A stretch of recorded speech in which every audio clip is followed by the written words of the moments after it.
Prop 36 allows felony charges for possessing certain drugs and for thefts under $950 if defendant has 2 prior drug or theft convictions. So a way of correcting parts of 2014's Prop 47, which downgraded many crimes that dealt with drugs and theft from felonies to misdemeanors.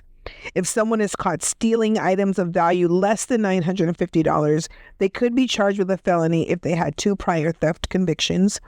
This also brings about a charge of a treatment mandatory felony instead of a misdemeanor for some drug charges. Those who don't finish treatment can serve up to 3 years in state prison. This also requires the court to warn people charged with selling drugs that they can be charged with murder if any of their drug sales lead to death. The pros. The explosion in retail theft has caused stores across California to raise prices, lock up items, and close their doors. This would increase the penalties. Tougher penalties for fentanyl trafficking, tougher prosecution of serial thieves, and enforced drug treatment. The cons. This proposition is too extreme. Theft of something as small as a candy bar can lead to prison if the perpetrator has prior convictions.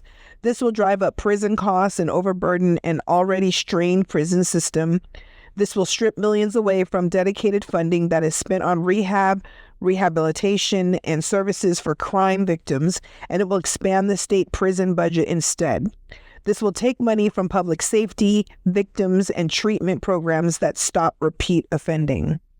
This is a very tough one and a very impactful one. Mm-hmm. And one of the things that we were talking about when we were talking about this earlier was, because this is a response to Prop 47 from 2014, is this a situation where we went way too far in one direction and now we're going to go way too far in the other direction?